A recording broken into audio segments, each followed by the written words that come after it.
record, State of Arizona versus Lori Vallow, CR 2021-001704. What if I told you that some of the most dangerous people aren't those who lose control, but those who never break character? That behind a smile in a courtroom where children's bodies are being discussed, there exists not madness, but methodology? What if I told you that a mother could sit calmly while prosecutors detailed how her children were found buried in a backyard, their small bodies wrapped in plastic and duct tape, and show less emotion than most people display when their coffee order is wrong? This is the story of a woman who turned faith into fiction, love into leverage, and family into sacrifice. A woman who believed she could rewrite reality itself, erasing people from existence as easily as deleting characters from a story she was writing. A woman who found a partner equally convinced of their own righteousness, and together they created a death toll that shocked even seasoned investigators. And when reality pushed back, when the evidence became undeniable, when the verdicts were read, she simply refused to acknowledge it. This is the unraveling of Lori Vallow Daybell. Before we begin this investigation, I need you to do something. If you're drawn to cases that go beyond the headlines, that examine not just what happened but why, then Dark Trail Files is your destination. We don't sensationalize. We analyze. We don't exploit. We expose. We take the cases that keep you up at night and break them down with the precision they deserve. Every video on this channel is crafted to give you something the mainstream coverage won't. Context, psychology, and the uncomfortable truths that emerge when you stop treating true crime as entertainment and start treating it as education.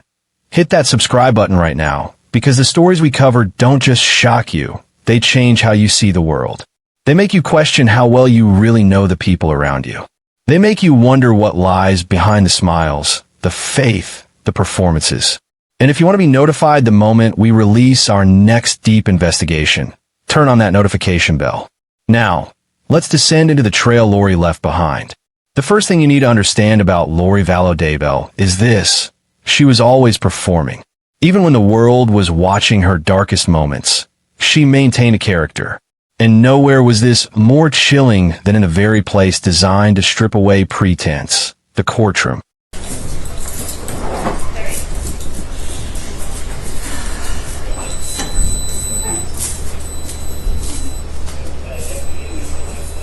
Alright, we're going to go on the record, State of Arizona versus Lori Vallow, CR 2021-001704. Did you see it? That smile. Not a nervous tick. Not a moment of inappropriate emotion. A deliberate choice. While prosecutors detailed the violent end of Charles Vallow, the man she was married to, the father figure to some of her children, Lori sat there with an expression that can only be described as serene. But here's what makes this truly disturbing. This wasn't shock. This wasn't dissociation. This was performance. Think about what's required to maintain that composure. To hear the specifics of how someone you once shared a life with was eliminated, and to respond with a slight smile. To know that everyone in that courtroom, every camera, every observer is watching your reaction, and to decide that serene confidence is the appropriate mask. This isn't the behavior of someone overwhelmed by circumstances. This is someone directing their own narrative even when the script has been taken away from them. Body language experts have noted something critical about Lori's courtroom demeanor. Her posture remains controlled, almost regal. She sits upright, shoulders back, as if she's attending a performance rather than participating in one. Her facial expressions shift with precision. Never too much, never too little. There are pauses where you'd expect reaction, and reactions where you'd expect silence. It's as if she's watching herself from outside her own body, directing her own responses, adjusting her presentation in real time. The gravity of the charges: conspiracy to commit murder, first-degree murder of children, conspiracy to commit murder of a spouse, seems to exist in a different universe than the one she inhabits. While families weep, while evidence is presented that would break most people, Lori maintains her composure with an almost supernatural consistency. And that consistency is precisely what makes it so unnerving. This creates a fundamental question that will haunt this entire case. Is Lori Vallow Daybell incapable of normal human emotion, or has she simply decided that showing it would be admitting defeat? The answer matters, because it determines whether we're looking at delusion or calculation. And as we'll see, the evidence points to something far more unsettling than simple madness. It points to a woman who has convinced herself so thoroughly of her own righteousness that remorse would feel like betrayal of her core identity. Most people, when facing charges that could result in life imprisonment, understand their position. They defer to attorneys. They follow protocol. They recognize that the power dynamic has shifted irreversibly. They understand that a courtroom is not a space they control, but a space where they must navigate carefully, respectfully, with full awareness that their freedom hangs in the balance. Lori Vallow Daybell is not most people. Throughout her trials, Lori did something that shocked legal observers. She attempted to question witnesses herself, not through her attorneys, directly, as if the courtroom was still a space she could dominate, manipulate, control. This wasn't ignorance of legal procedure. Lori had attorneys. She had access to legal counsel. She understood the system. But understanding and accepting are two different things. This behavior reveals something crucial about Lori's psychology. For most of her adult life, she had cultivated an image of authority. Whether through her physical appearance, her charisma, her religious claims, or her ability to find men who would enable her, Lori had grown accustomed to being the one in charge. She decided when marriages ended. She decided when it was time to move, to change communities, to reinvent herself. She decided who was worthy of her time and who could be discarded. The courtroom stripped all of that away. Suddenly, she was the subject, not the authority. She was being questioned, not asking the questions. She was being judged, not rendering judgment. And psychologically, she simply couldn't make that transition. So she did what she'd always done. She tried to seize control anyway. One of the most revealing moments came when Lori focused her attention on a witness who represented everything she wanted to erase. Evidence of her husband's life beyond her control, beyond her narrative. You stated that your husband, or my husband, told you that he was going through a divorce. Is that correct? That's correct. And did you have any way to verify that? No, I didn't try to verify that. Okay. So did it surprise you later to find out that we were not in the process of a divorce?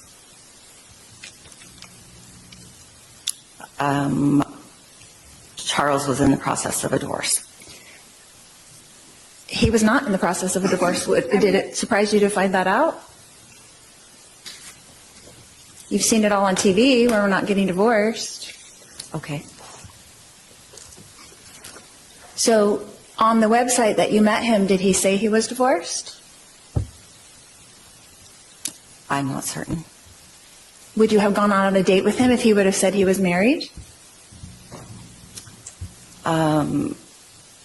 If I would have realized how married he still was, maybe not. But I just met for dinner. I wasn't sleeping with him or anything. Do you go on dates with married men? I'm going to Not object naturally? argumentative. I'm going to also object under 611 for harassment. All right. I'll sustain the objection.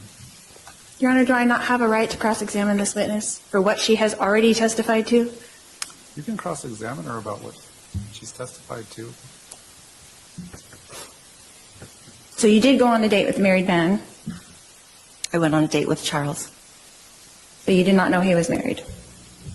I knew his divorce was not final.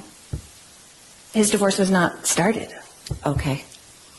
The witness was someone Charles Vallow had connected with on an LDS dating site.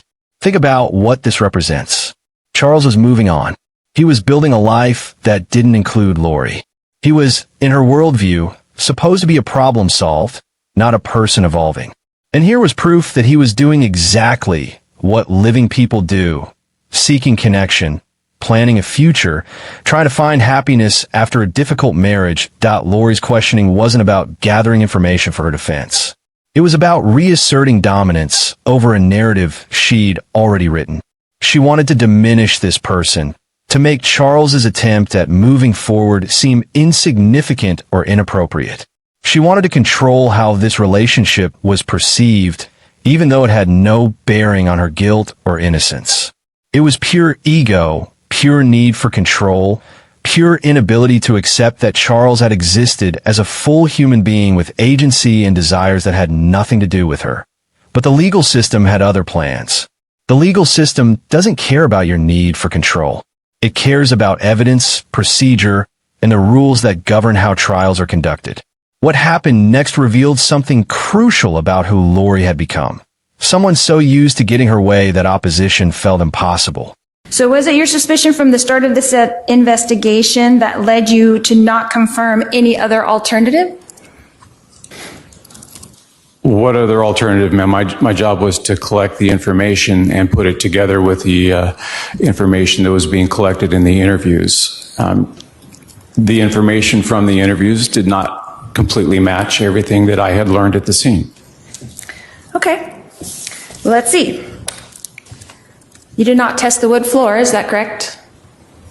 I'm going to object again to asked and answered multiple times. Sustained. You did not test the projectile, is that correct? I'm going to again object to asked and answered multiple times, and I'm going to move to start striking every question. Sustained.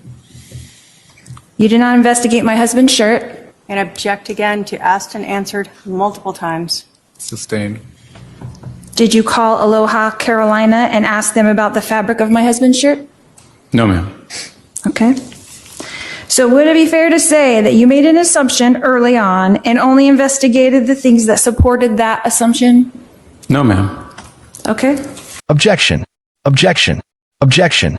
Over and over, Lori's questions were shut down. Leading. Irrelevant. Argumentative. Beyond the scope. Each objection was a brick wall, and Lori kept walking into them as if they'd disappear through sheer force of will. This wasn't incompetence. This was someone who fundamentally could not process the word no. Think about what this reveals about her past.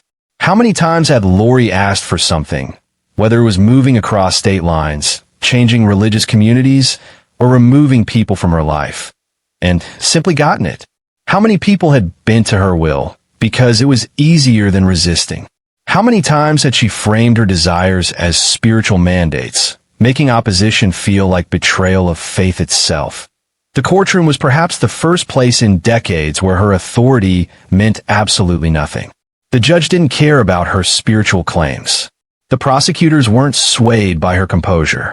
The rules applied to her just as they applied to everyone else, and she couldn't accept it. Every objection was a reminder that she was no longer in control, and every attempt to question witnesses anyway was her desperate attempt to pretend otherwise. But here's what no one expected. In a room full of people who had learned to fear or enable Lori Vallow Daybell, one person refused to play along. And when that person pushed back, the mask slipped. Nancy Jo Hancock was not intimidated. And in a moment she snapped back at Lori Vallow Daybell, something extraordinary happened. We saw a crack in the performance. You asked Charles if he was a good kisser. Is that correct? Maybe, sure. Did he answer that text message? I'm gonna sure. object to I'm sure he did. relevance. Again, 611, harassment. I'll sustain the objection for relevance and hearsay.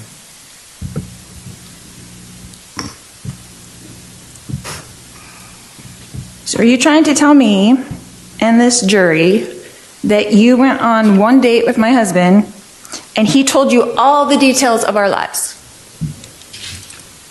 I'm telling you the truth, and that's what I know. So you spent your whole date getting to know each other, talking about me. Don't flatter yourself. No, we did not spend the whole time talking about you. You knew a lot about me, right? I knew what I've testified to.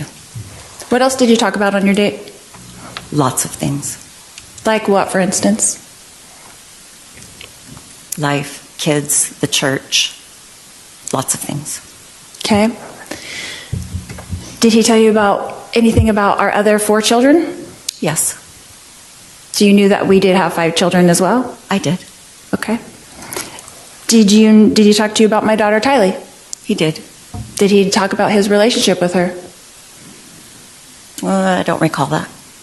Did he talk about you, the contention in his relationship with my daughter, Tylee? I don't recall that. I'm sure you don't.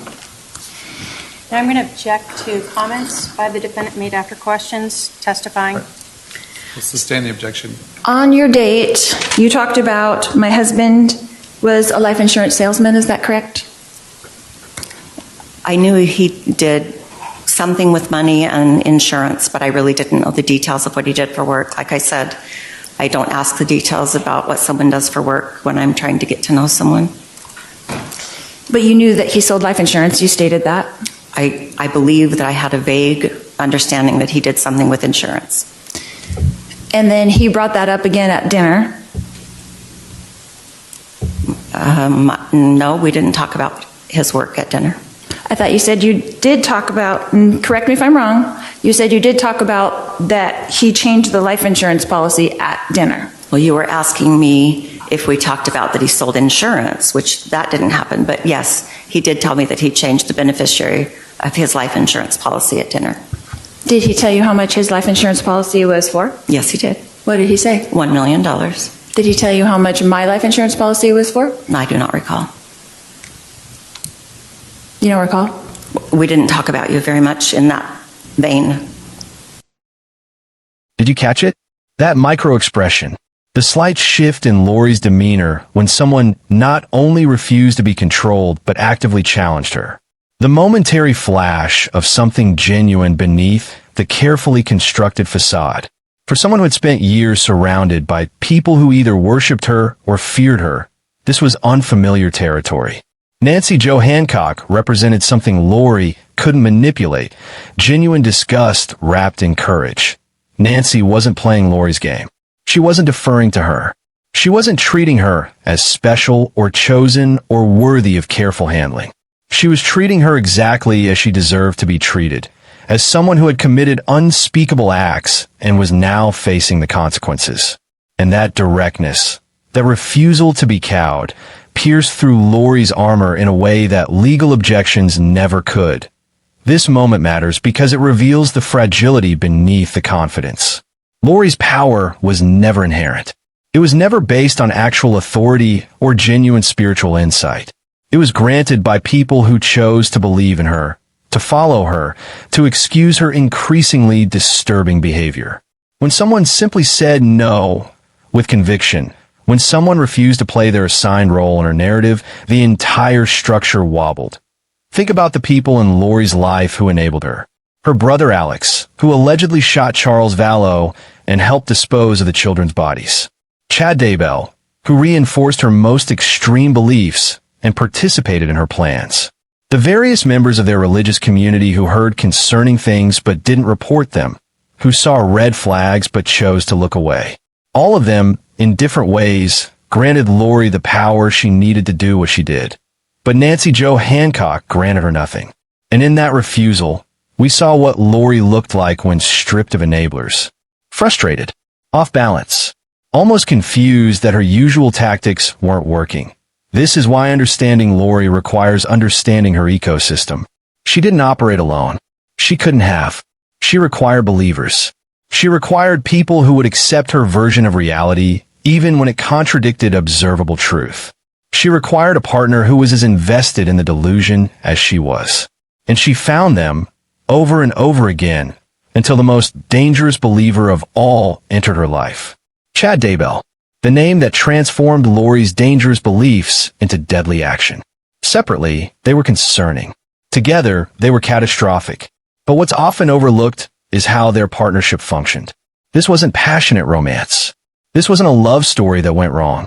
This was mutual reinforcement of shared fantasy, a feedback loop of delusion where each person's most extreme beliefs were validated and amplified by the other. Chad presented himself as a religious author, someone with special insight into the end times, someone who claimed to have visions and revelations.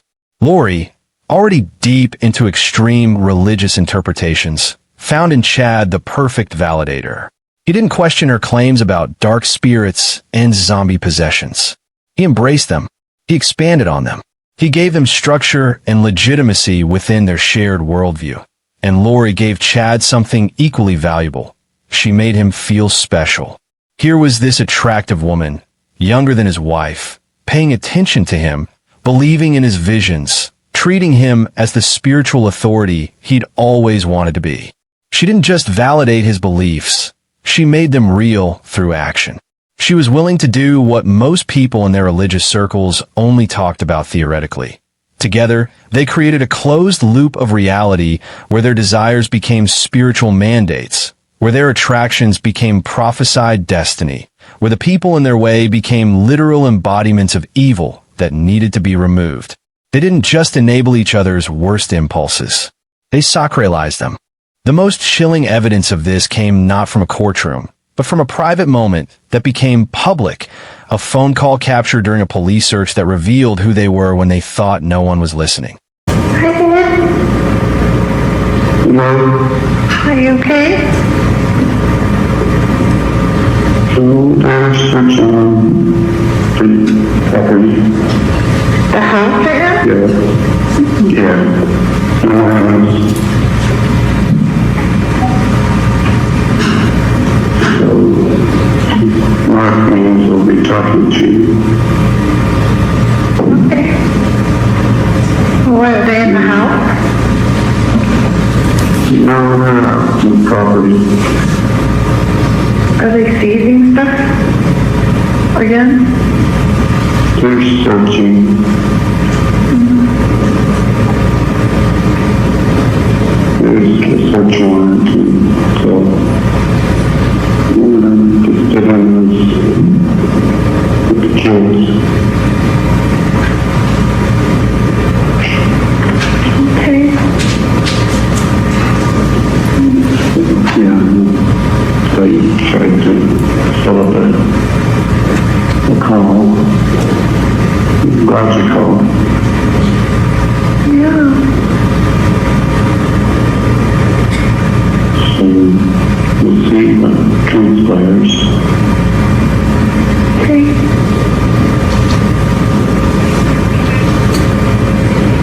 Yeah, no. What do you do? Pray. Huh? What do you want me to Yeah, right. Listen to the tone. Not panic, not grief, not fear.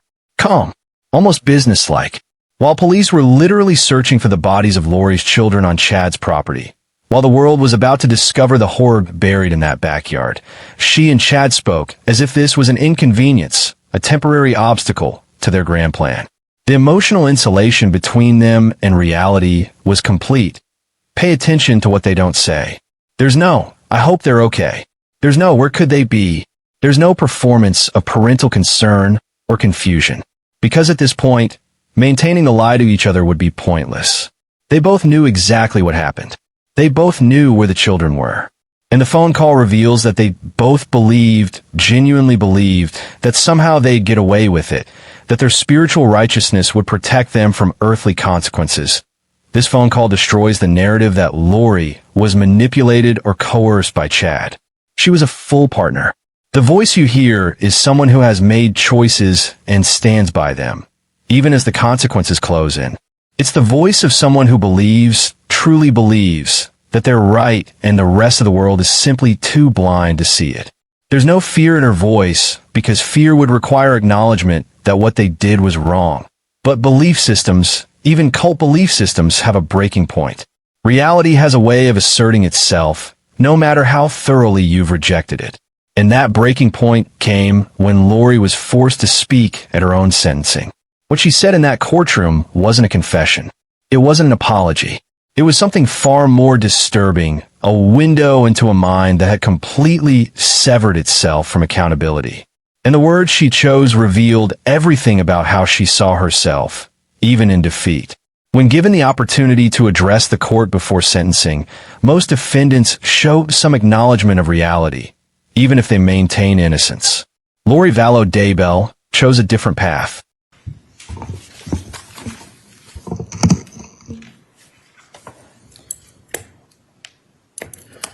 Representing myself at these two trials was a constitutional right that I exercised. I could not have done so without my team. Ana Elena Ramirez, my paralegal, Jeff White, my investigator, and Pamela Hicks and Robert Abernathy, my advisory counsel. I acknowledge their diligence and hard work in helping me exercise that right. They worked tirelessly, and I appreciate them. Representing myself, I have learned much about the law through this process, and I'm grateful for the knowledge that I have gained. Knowledge is eternal, and it is only love and the knowledge that we acquire in this life that we take with us into the next. I have studied the rules of law, case law, and the like. I was amazed and enlightened as my understandings were completely changed from before I started this process. Before this long court journey, I only had basic understanding of the judicial process. I was of the understanding that both parties would be able to get up at a trial and each tell their side of the story, but I soon learned that the rules of law do not allow that. Actually, they do. The process is much more complex than that. It is not designed for that, although the Constitution of the United States was designed for that. The rules of law negate most of that. As a defendant, I was precluded from calling several witnesses. Other witnesses for the defense were precluded from testifying things that they did witness. As a defendant, I was precluded from asking law enforcement specific questions. I was also precluded from admitting documents that the state turned over to the defense as discovery. The founding fathers of this country did not intend for the rules and laws of trial that have been implemented into this justice system to make it impossible for the accused to defend themselves. Their objective was quite the opposite. They advocated for a fair and impartial and speedy trial. It was never their intention for people to be sitting in jail for years and years waiting to be tried while the state continues to try to gather new evidence against them. This is what our unjustice system has become. Men and women sitting in jail for years and waiting to be heard.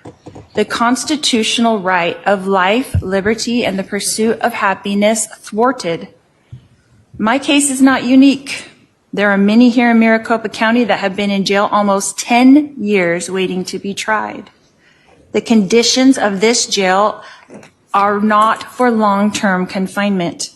You do not have access to direct medical care. You do not have access to proper nutrition. You do not have access to sunlight. You do not have access to decent dental care. In fact, when you have been at Maricopa County Jail for 1 year, they come to your door and offer you a vitamin D supplement because you have not been in the sun in a year. Imagine this for years. It is inhumane. The state of Arizona, according to the laws, since I am a prisoner from another state, only had 90 days in which to give me 2 speedy trials. That's 3 months.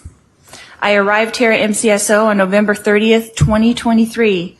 That is over a year and a half, 20 months specifically. That is over 6 times the amount of time it should have taken for me to have these 2 trials. But Arizona leaves this law up to the judge's discretion, and the judge has the power to extend your trial at his will. Even though the 6th and 14th Amendment of the Constitution of the United States proclaims otherwise. 98% of all cases in Maricopa County end in plea deals where the accused plead guilty. And I'll tell you why. It's so miserable in that jail that they plead guilty so they can go to the prison and have decent food, decent sunlight, and a chance to live. 2% of all cases in Maricopa County that actually do go to trial, of all the cases that actually do go to trial, only 0.2 end in acquittal.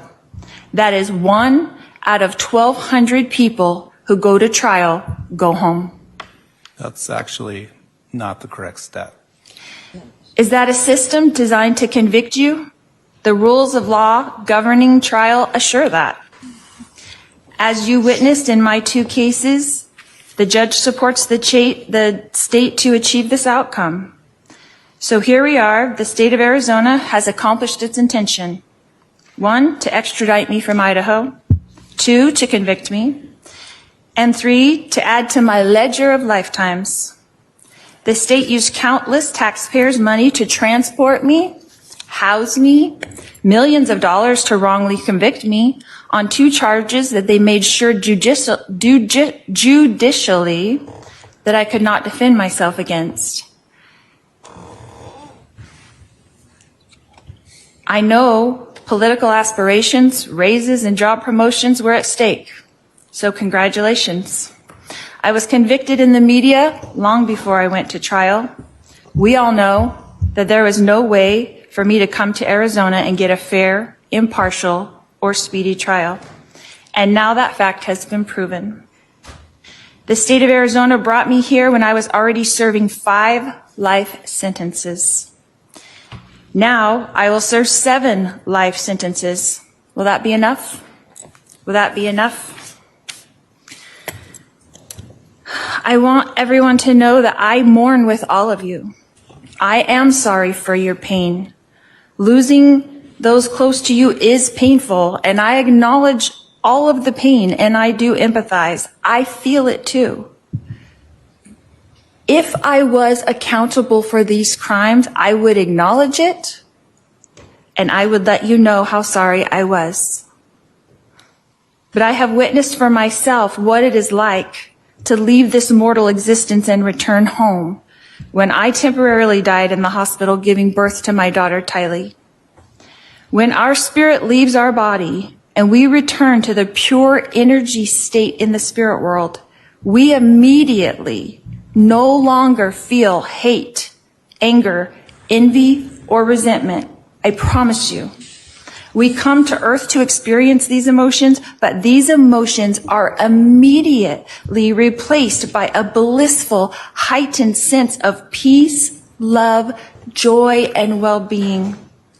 The moment our spirit leaves our body, we feel more alive than we ever did on earth. And we have deep empathy for those we have left behind. We do not want our loved ones to grieve or be sad. We know that they will because that's a mortal experience, but they come to comfort us. We immediately know the minute you leave your body, you are aware of who you are, why you came to earth, and that we will all be together again soon, and that this separation is only temporary. All of the cares and pressures and problems immediately melt away. And after comforting our loved ones, we move on with our eternal life, continuing to pursue knowledge and wisdom and understanding in eternal progression. Heaven is a very busy and happy place where everyone is engaged in projects that they love to do. That includes Joshua, that includes Tylee, that includes Tammy, that includes Charles. No one there, none of these people are seeking revenge or justice. So although we miss our loved ones, and I do too, I assure you that they are busy and happy and peaceful. I have felt the kind of contentment that they feel now, and I try to duplicate that here. So whether I'm giving 5 life sentences or 7 life sentences, I will continue to try to uplift and help and strengthen those around me. It does not matter where you serve on earth as long as you do it with love. It doesn't matter if I'm given 7 lifetimes or the death penalty like my husband. What things look impossible to man are easy for Jesus. Jesus tells us in the Bible not to judge, but this whole entire justice system is just that. So I want you to watch, because God will show the world great miracles. I will continue to love everyone I come in contact with, and I will turn this battle over to God. If this is God's battle, then the math doesn't matter. 7 lifetimes or the death penalty doesn't matter. God's miracles will abound. When a soldier goes off to war, he is a soldier. When a soldier comes back from war, he is a warrior. And Jesus is in the prisons. He is turning his soldiers into warriors. For the prisoners shall go free. Sometimes victory doesn't look like victory until it's finished. Prisoners who have been told that they will never go free will be free. And I want you to expect miracles, and I want you to watch for them, because you will see. We fear not what man can do, because God's warriors surround us. When the battle is relentless, and this one has been for over 6 years, remember, God is building his army of warriors in the prison system. He is turning Sauls into Pauls. When Jesus is sending his servants into the prisons to prepare his warrior team, we will be there only until this purpose is complete, and then the warriors will walk free. We are redeemed by Jesus Christ, so we are free right now. But his chains will break. Prison walls will fall. The power and majesty of God will be revealed. When Jesus is ready, he will call his warriors from the prisons, and we will walk free, and we will serve him. I will quote Moroni, the great prophet, from Moroni 8:16, and he says, "Behold, I speak with boldness, having authority from God. I fear not what man can do, for perfect love casteth out all fear." And in Ether, Moroni says, "And now, if I have no authority for these things, judge ye. For ye shall know that I have authority when ye shall see me, and we shall stand before God at the last day."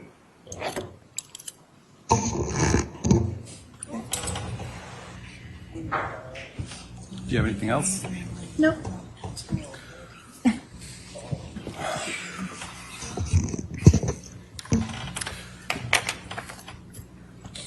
In this day and age where truth seems to matter little to our talking heads on the news and No grief, no apology, no grounding in the tangible reality that her children were gone and she was convicted of ending their lives. Instead, vague spiritual language, references to higher purposes, long pauses that felt rehearsed rather than reflective, the absence of their names, the absence of humanity. This statement wasn't spontaneous. These were words she'd constructed, refined, practiced. Even here, in the moment that should have shattered any remaining illusions, Lori was performing. But for whom? The judge who would sentence her regardless? The public who had already formed their opinions? Or herself? That's the most chilling possibility. That Lori's performance wasn't for external consumption at all. It was a story she'd told herself so many times that she could no longer separate it from truth. She had become her own most devoted believer. But while Lori existed in abstraction, the evidence existed in concrete reality. And that evidence included voices of people who survived her circle of destruction. Brandon Boudreaux, former husband of Lori's niece. A man who, by virtue of being connected to her family, became a target. His crime? Existing outside her narrative. His crime was being married to someone who might oppose Lori, who might question her, who might interfere with her plans. That's all it took. Not a personal grudge. Not a direct conflict. Simply existing in a position that could potentially cause problems made him expendable in Lori's worldview. That Brandon's testimony brought something crucial to the trial. Raw, unfiltered fear that contrasted sharply with Lori's calculated calm. While Lori could sit through descriptions of violence with a serene expression, Brandon's voice shook as he recounted the moment someone tried to end his life. While Lori performed composure, Brandon showed genuine trauma. And that contrast was devastating. When Brandon took the stand, the courtroom heard something that shattered the spiritual abstractions Lori hid behind. Genuine human terror preserved in a 911 call. Gee, I moved to a new home about a week ago. What kind of vehicle is it that drove? October 2nd, 2019. 9 hours, 14 minutes, 53 seconds. 911, where's your emergency? Someone just shot my window. Okay, where they're in at? a Jeep. I'm in the Cooley Station neighborhood. I was pulling in my house at 38755 East. Away, but I can see them driving off. Okay, someone shot at your vehicle? Yeah, and it hit my window. It shattered my driver's side window. Okay, when you pulled into his driveway? As I was trying to pull into my driveway. Sorry, Okay. I'm a little off breath. They just drove off. I saw them drive off. Okay. Do you know who these people are?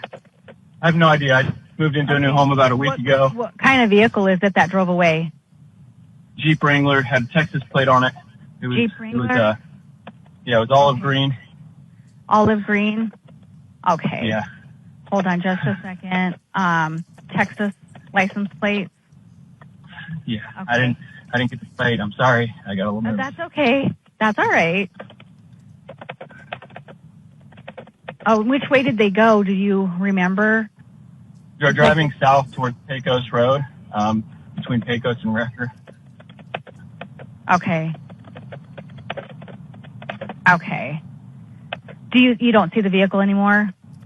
No, they left. They drove off. Did you see how many people were in the Jeep? Sir? Yeah. Hello? Oh, did you see how many people were in the Jeep? There must have been at least two because somebody shot at me and then somebody else drove off, and I don't think they had enough time to go climb from the back into the front. Right. Okay. And then do you have any injuries? Did they shoot at you? They shot at me, it hit my window, it bounced off. It might not have been a real gun. It was loud, but it might have been like a paintball gun or something. It should have hit me or gone through my window. It just shattered it. It didn't go through. Okay. Okay. And your window is shattered? Yeah. Okay. And you have no idea who these people are? No idea. Are you okay? They were just parked like right in front of my house. Okay. They were parked out. So they were parked across the street in front of your house? In front, right on the same side of the street as my house, right in front. There's a minivan there. They're just parked right in front of that. Okay. I'm pulling into my house because they're gone. Okay. Where are you at right now? In my car. Where are you at? In my car at my house at 38 Okay. East Phelps Street. I'm going to walk over here and see if I can see what they shot at me.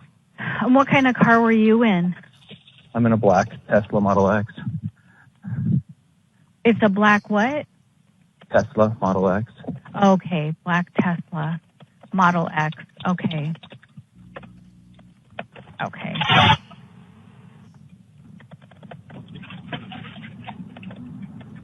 All right. I do have officers on the way to meet you. Okay. Do you want to go inside or do you want to wait outside wherever you feel? I'll wait out here. Yeah, I don't know that it was a real gun. Maybe it was. I can't tell. I don't think it was because my window we should have gone through my window. Okay. All right. And what is your name? My name's Brandon Boudreau. And your phone number?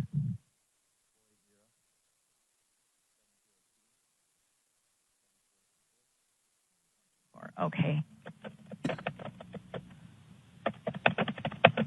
Okay. I'm going to stay on the line with you just to make sure you're safe, just in case they come back. Do you have any weapons on you? No. Okay. Listen to his voice. That's what actual fear sounds like. That's what happens when someone tries to end your life and you don't know why. That's the sound of a person who was living a normal day, driving his normal route, when suddenly bullets shattered his windshield and he realized someone wanted him gone.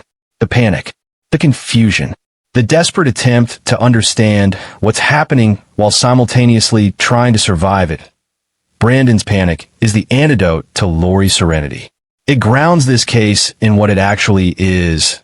Not a spiritual journey, not a religious awakening, not a story of enlightenment gone astray, but a series of calculated attempts to eliminate human beings. Real people with families and jobs and futures. People who bled when shot at, who feared for their lives, who had to live with the trauma of knowing someone tried to kill them. And here's what makes Brandon's testimony even more significant. He survived to tell his story. He could stand in that courtroom and look at Lori and describe what it felt like to be targeted by her circle. Most of the people in Lori's path didn't get that chance. Most of them were silenced permanently. Brandon is the living proof of what Lori was capable of authorizing, of what her beliefs justified in practice. Think about what his targeting reveals. Brandon wasn't part of Lori and Chad's inner circle. He wasn't privy to their plans. He was peripheral. And yet, that peripheral connection to someone who might pose problems was enough to mark him for death. If someone that far removed could be targeted, imagine how little it took to justify eliminating people who were closer, who knew more, who questioned more directly. But Lori wasn't the only one erasing inconvenient people from her new life. Chad Daybell had his own obstacle, his wife, Tammy. And when Tammy died suddenly, the initial report painted it as natural causes, until someone decided to actually investigate. Fremont County Sheriff's Office. Hi, I need to report something. Okay, go ahead. What's the address? Okay, at 202 North, 1900 East. The corner with the blinking yellow light on Salem Highway. Is it a suspicious person? Yes. Okay, what was he wearing?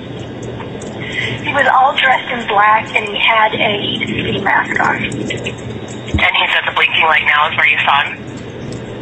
No, he's gone now because I pulled up into our driveway and I didn't step out of the back seat of my car and suddenly he was there and he had a paintball gun and he was and like he was going to shoot at me and I kept asking him what he was doing because I could tell it was a paintball thing and then he just kept doing it so I yelled for my husband and then he took off running around the back of my house.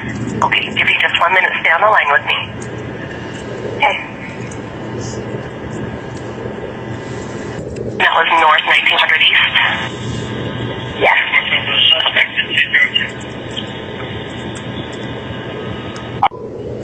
In what direction he was going?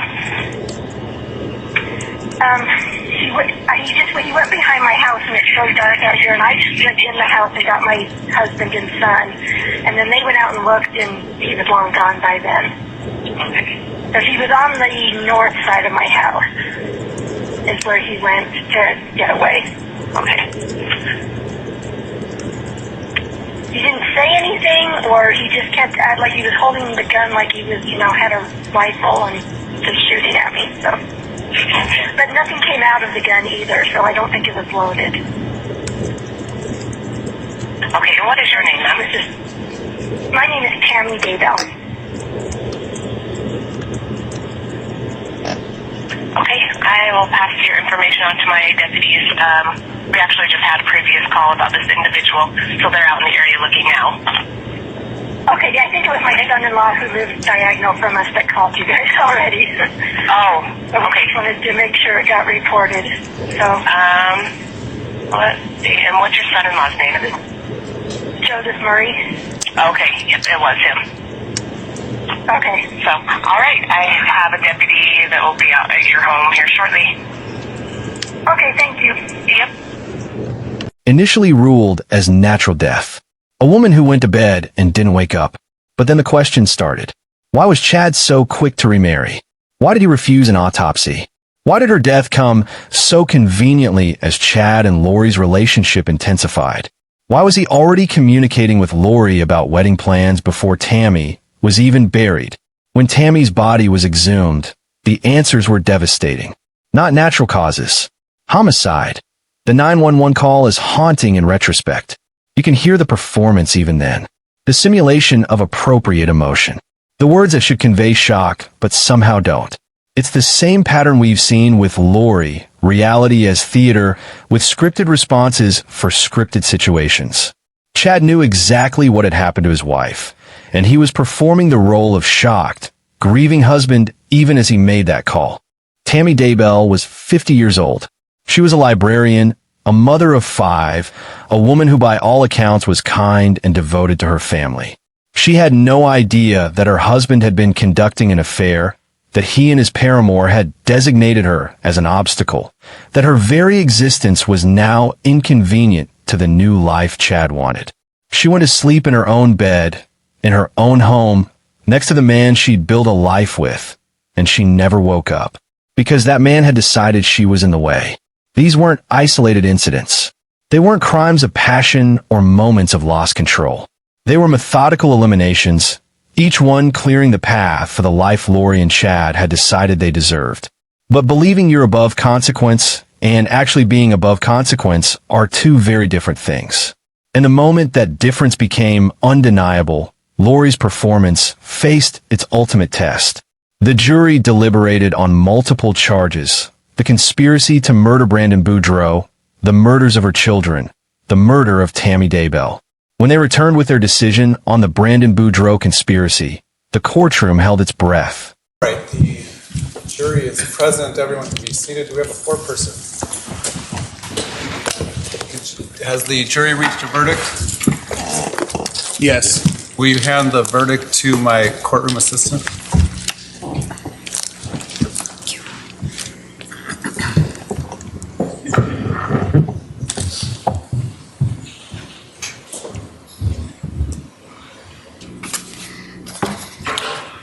All right, the clerk will read and record the verdict.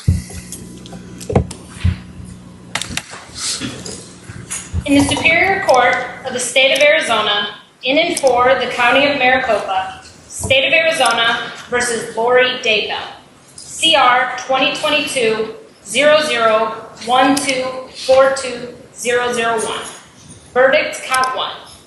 We, the jury, duly impaneled and sworn in the above entitled action upon our oaths, do find the defendant, Lori Daybell, as to the crime of count 1, conspiracy to commit first-degree murder occurring on or about October 2nd, 2019, as follows. Guilty. Signed, foreperson. Are these your true verdicts, so say you one and all? Yes. Yes. Yes. All right, on the court's own motion, I'll ask the clerk to poll the jury. Juror number 1, is this your true verdict? Yes. Juror number 2, is this your true verdict? Yes. Juror number 4, is this your true verdict? Yes. Juror number 5, is this your true verdict? Yes. Juror number 6, is this your true verdict? Yes. Juror number 8, is this your true verdict? Yes. Juror number 9, is this your true verdict? Yes. Juror number 11, is this your true verdict? Yes. Juror number 12, is this your true verdict? Yes. Juror number 13, is this your true verdict? Yes. Juror number 14, is this your true verdict? Yes. Juror number 15, is this your true verdict? Yes. Guilty. The word hung in the air. And Lori's reaction? Minimal. No breakdown. No visible shock. Just a slight acknowledgement, as if the jury had confirmed something trivial rather than sealing her fate. This wasn't strength. This was the final performance of someone who had spent so long pretending that reality bent to her will that she couldn't stop even when reality won. But here's what makes this verdict particularly significant. Brandon Boudreaux wasn't her child. He wasn't someone she'd raised or claimed to love. He was simply connected to her family, and that was enough to mark him for elimination. This guilty verdict confirmed what many suspected, that Lori's capacity for violence wasn't limited to some twisted maternal narrative. It was broader, colder, more calculating that if she could conspire to eliminate Brandon for the simple inconvenience of his existence. What did that say about her capacity to harm her own children? The verdict on Brandon was, in many ways, the key that unlocked understanding of the entire case. When you step back and look at the full scope of evidence, a pattern emerges. Not isolated crimes, not separate incidents. A systematic elimination of anyone who stood between Lori and the life she decided was her destiny. And once you see the pattern, you can't unsee it. Each elimination followed the same psychological process, even if the methods varied. Charles Vallow, her husband who started questioning her beliefs and seeking custody of their son. He saw the changes in Lori. He tried to get her help. He documented her increasingly extreme claims. He reached out to family members expressing concern. He did everything a worried spouse should do. And for that, he became an obstacle. Lori allegedly told people he was possessed, that he was a dark spirit, that he needed to be eliminated. And in July 2019, her brother Alex shot and killed Charles in what was initially ruled self-defense. But knowing what we know now, that ruling looks very different. Eliminated. Tammy Daybell, Chad's wife who occupied the position Lori wanted. A faithful wife, devoted mother, someone who had built a life with Chad over decades. But she was in the way of a new life Chad and Lori were planning. They'd already decided they were meant to be together, that their union was prophesied and special. Tammy's existence was the only thing preventing that destiny. So in October 2019, Tammy died suddenly in her sleep. Her death was ruled natural causes initially, with Chad refusing an autopsy. But when investigators looked closer after the children disappeared, Tammy's body told a different story. Homicide. Eliminated 7-year-old JJ Vallow, a child with special needs who required care and attention that didn't fit Lori's new narrative. JJ needed structure, patience, love. He needed a mother who would put his needs first. But Lori's focus had shifted. She was building a new life with Chad, pursuing what she believed was her spiritual calling. JJ wasn't part of that vision. He was, in the most horrific way possible, inconvenient. Lori told people he was possessed by a dark spirit. She told him he'd become a zombie. And in September 2019, JJ disappeared. His body was found bound with duct tape, wrapped in plastic, buried in Chad Daybell's backyard. He was 7 years old. Eliminated 16-year-old Tylee Ryan, a teenager who questioned her mother's choices and knew too much. Tylee wasn't a compliant child. She had opinions. She challenged her mother. She saw through the performances. And critically, she knew things. She was present when Charles was killed. She knew about her mother's relationship with Chad. She was a witness to everything Lori wanted hidden. In September 2019, Tylee also disappeared. Her body was found dismembered and burned. Her remains so damaged they were difficult to identify. She was 16 years old, on the cusp of adulthood, with her whole life ahead of her. Eliminated. Brandon Boudreaux connected to family members who opposed Lori and might interfere with her plans. Brandon's only connection to Lori was through marriage to her niece. But that niece was asking questions, expressing concerns, potentially standing in opposition to Lori's narrative. So in October 2019, someone shot at Brandon while he was driving. Bullets shattered his window, narrowly missing him. He survived, but the message was clear. Even peripheral connection to people who might oppose Lori made you a target. Target survived, but the attempt was made. Each person was reframed through Lori's belief system as dark or possessed or standing in the way of her supposed mission. And once that designation was applied, their humanity was revoked in her eyes. They became problems to solve rather than people to protect. This is what makes Lori Vallow Daybell so particularly dangerous. She didn't kill in rage. She didn't kill in the heat of moment. She killed with the cold certainty of someone who had convinced herself that murder was righteous. That's not mental illness in the traditional sense. That's ideology weaponized to justify the unjustifiable. And here's the truly terrifying part. This pattern could have continued. If the children's bodies hadn't been found, if investigators hadn't connected the dots, if family members hadn't persisted in demanding answers, how many more people would have been designated as obstacles? How many more eliminations would have been justified as spiritual necessities? The pattern only stopped because Lori and Chad were caught, not because they'd reached any internal limit to what they were willing to do. Before her final sentencing, Lori granted an interview. Many hoped for answers, for some glimpse of remorse or clarity. What they got instead was more of the same, a woman who had built a reality so divorced from truth that she couldn't find her way back even if she wanted to. The judicial system. But how do you argue with that if all of this evidence came out that showed, that you, Chad... The only evidence that ever came out is the evidence state wanted to put forth. Well, they manipulate the evidence to make it look however they want. And guess who helps them? The media helps them, because from day one, when someone called you, day one, whether it was Detective Hope or Detective Hermosillo, I'm not sure, called you and said, hey, Nate Eaton, this is going to be the biggest story of your life. And they got that information from Heather Daybell. And Heather Daybell and Detective Hoper are connected, right, because their kids got married. And they called and she said, oh, I have a story for you. These people killed their spouses so they could get married, which was totally a rumor, totally untrue. And then you ran with it and you got famous from it, and everybody knows what happened from there, right? So that's the way it goes. So the media put out their narrative. They kept on with it. The state went along with it. The state leaked stuff to the media Okay, well, to say what what's they false? wanted. What's false about Oh the my narrative? gosh, everything. Your children were found dead in Chad's backyard. That's not wrong. That's Tylee was chopped up and burned. That's not wrong. No, that's all mixed up. That wasn't. I saw photos of JJ wrapped in plastic and duct tape. That wasn't wrong. Okay, I understand what you're saying of those facts. Those facts in and of themselves are wrapped around a whole lot of untruth. About how they ended up there. Correct. So if Tylee killed JJ and then felt bad and committed suicide, how did she die first? She didn't.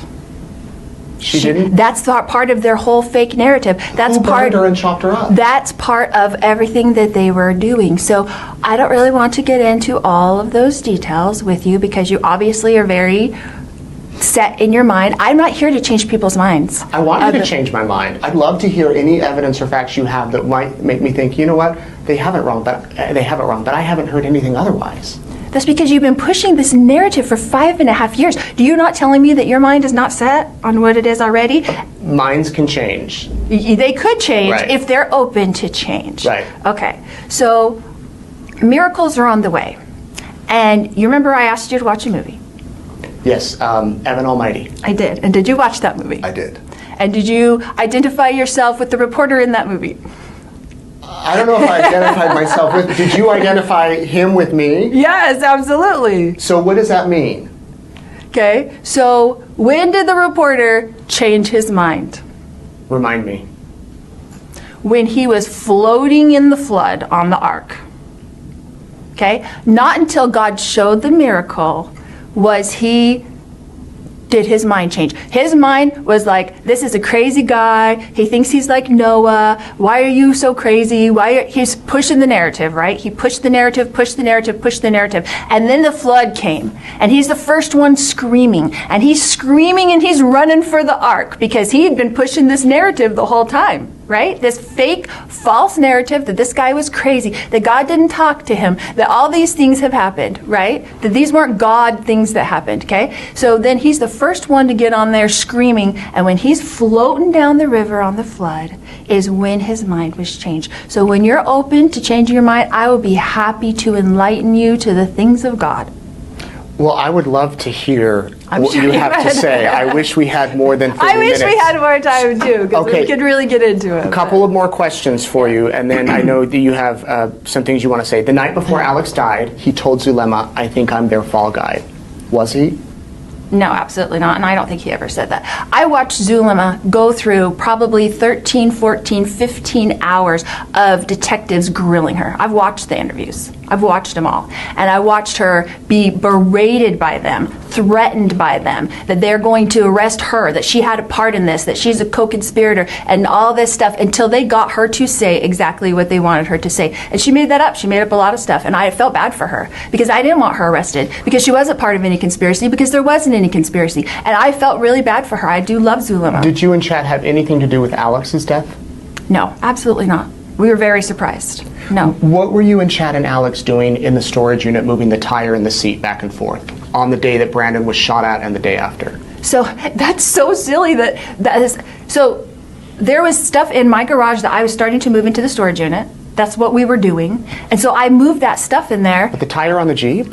I moved stuff that had been in there. It was just sitting in there. It had been sitting in there. So I didn't have enough room to park. So I couldn't carry it. It was heavy. So I had Chad help me put it in. And the next day, Alex was like, where's all that stuff in the garage? And I was like, I went and put it in the storage unit. He was like, oh, I need that. So I was at the prison. At the prison, I was able to listen to it because on your tablet you have AM/FM radio, so you can listen to the whole thing. So I got to listen to it the last time before I came. But they did have one. They have one. I think it's a 2023 conference on our tablet here, so I've watched it over and over. But all the prophets, all the apostles, everyone in the LDS church is saying, prepare, gather Israel on both sides of the veil. I was going to the temple. I went to the temple every day for like 3 years. I was doing all Charles' family's work. I was doing all my family's work. I was gathering Israel on both sides of the veil. And Jesus came there. That's his house. And he talked to me, and he told me that he needed me to do a mission for him. And this is what we're doing. And the media has turned it all around, but it was supposed to be. You know, there's always a Judas. And I almost used to think of you as the Judas. Me? Was I on the dark list? No, but this is what I'm saying. there's a Judas. People think that Judas is a villain.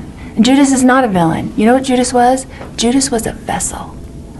Judas was a vessel for God's plan to come to fruition. And he told me the other day, it's coming to full fruition. God did? Yes. So when we are, just like he told Noah, who was what? Steve Carell in the movie, right? So God came there and talked to Steve Carell. Is that true? In the movie. Yep.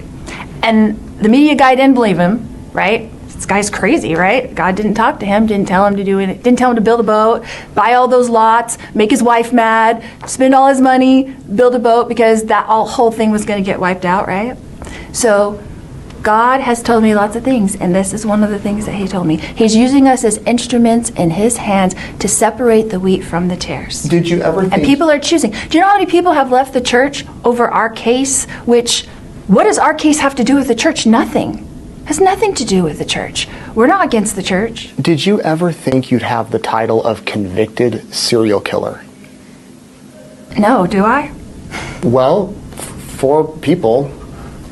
I mean, I guess you could technically say that, but everyone in the world knows that I didn't hurt anyone. I've never hurt anyone in my whole entire life. Well, years ago, everybody I've talked to, your friends, family, say you were a great mom, so much fun, loved to dance, loved music, loved to travel. You were the light of the party. And here we are in a jail. How did you get from there to here?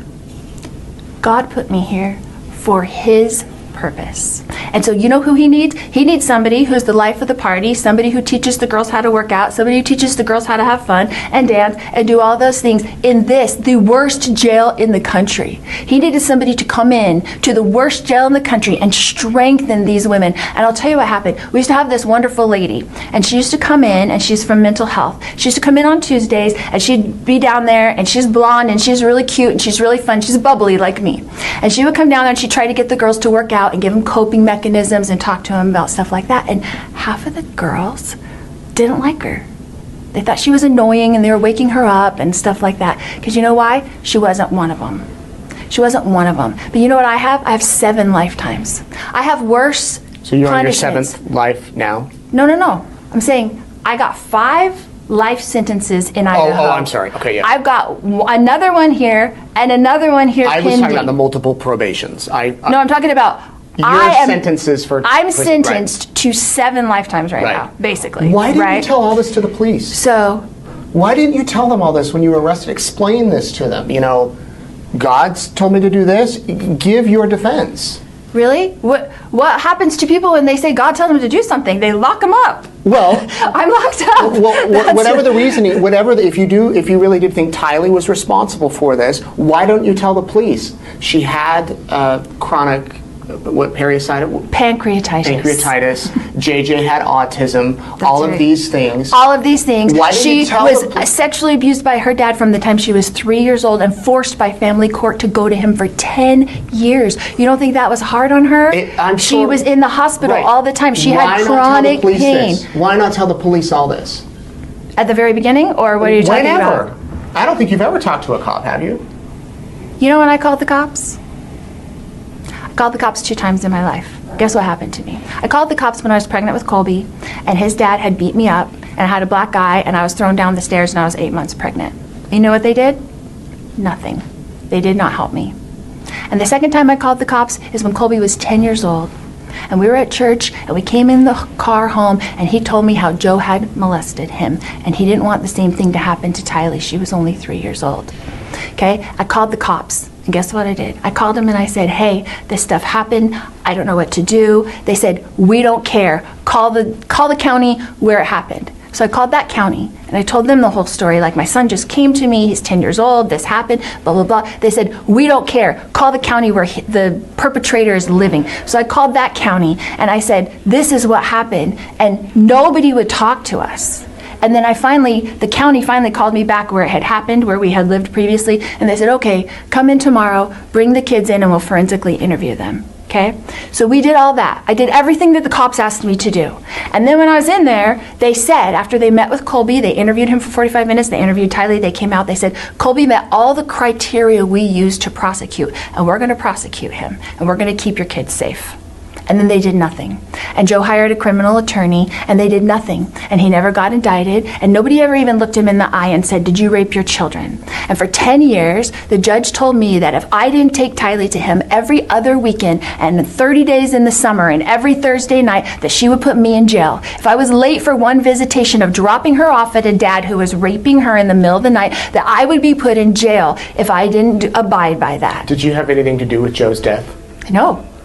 Did Alex? No. We didn't even know. We were living in Hawaii. We had come back. Tylee was forced to go to him for 10 years by the courts. Hated it. Came home and cried, screamed, kicked, hit Colby, hit Cole, hit Zach, scratched him, yelled, threw things through the walls, was a nightmare, had night terrors, never slept at night. Tylee never went to sleep before 3 o'clock in the morning. She's 5 years old.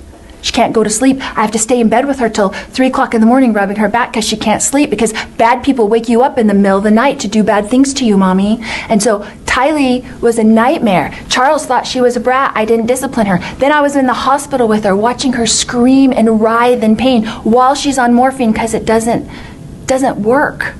I've interviewed several jurors. You may have seen the interviews. I haven't seen any juror interviews, none. And I have no access. I'm in here 23 hours a day. I'm in max security. We don't have access to anything. Well, so I haven't seen anything for a year and a half since I've been over here. They've said they were disappointed that they wanted to hear from you, that you didn't have a defense, especially in Idaho. Okay, let me ask you a question. If I get up on the stand and Trina Kay's sitting there, or Rob what's Wood. her name? Lindsay Blake, Rob Wood, right? And they're sitting there. Are they going to let me tell Tylee's story on the stand? You know they're not. They're going to object every 2 seconds. If it's relevant to the case. I'm writing it out. No, they won't, because they don't want me to tell that story because it's opposite of their narrative. It crushes their narrative. It crumbles their narrative. It's never going to be what it is. As a defense attorney.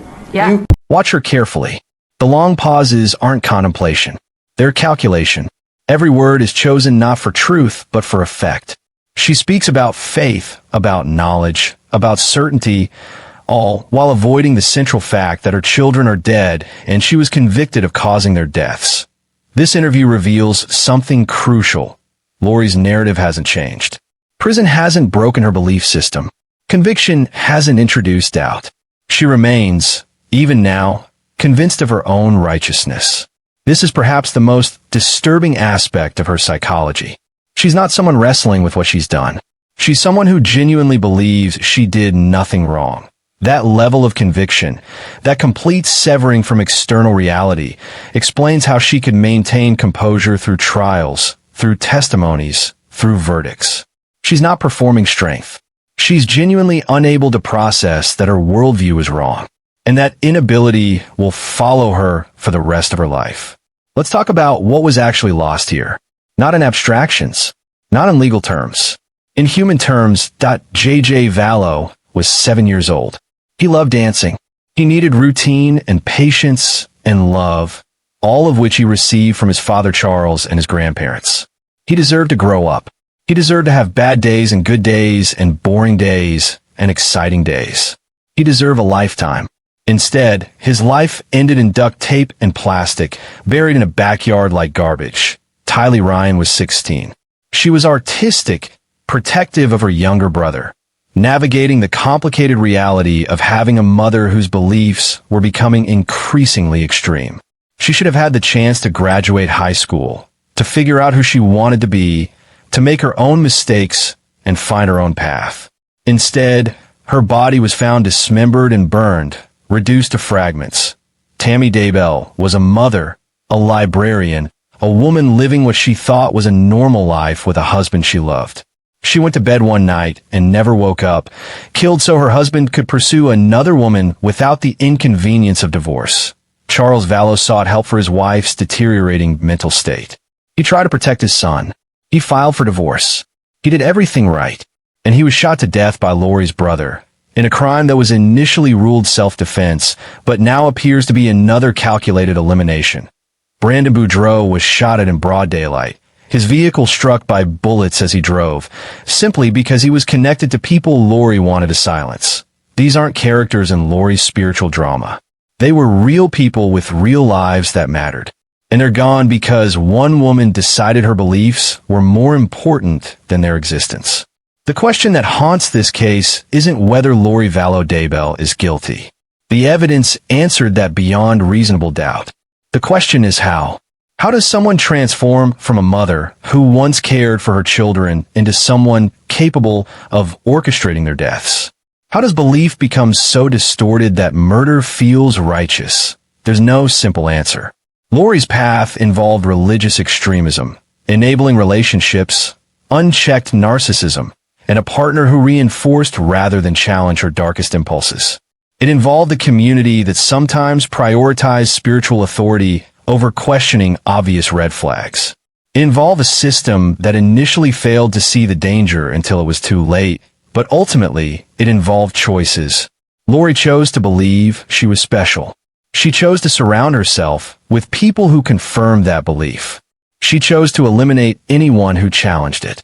And she chose, over and over again, her narrative over their lives. The trials are over. The sentences are handed down. Lori will spend the rest of her life in prison, still believing she's right, still performing for an audience that stopped watching. But the cost of her beliefs will echo forever in the families destroyed, the children lost, the innocent shattered. This is the true crime. Not just the acts themselves, but the mindset that made them possible. The belief that some people matter less than others. That faith can justify anything. That reality is negotiable if you just refuse to accept it. Lori Vallow Daybell proved that the most dangerous weapon isn't a gun or poison. It's certainty without empathy. It's belief without boundaries. It's a person who can smile in a courtroom where her children's deaths are discussed because she's convinced herself that she's the victim, the hero, the chosen one. She was wrong. The evidence proved it.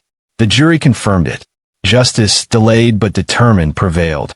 But the lives lost can't be restored. The trauma inflicted can't be undone. And somewhere in a prison cell, a woman who destroyed everything she claimed to love still believes she was right. That's the real horror. Not that evil exists, but that it can wear the mask of righteousness so convincingly that even the person behind the mask forgets it's there. This has been a Dark Trail Files investigation into the case of Lori Vallow Daybell.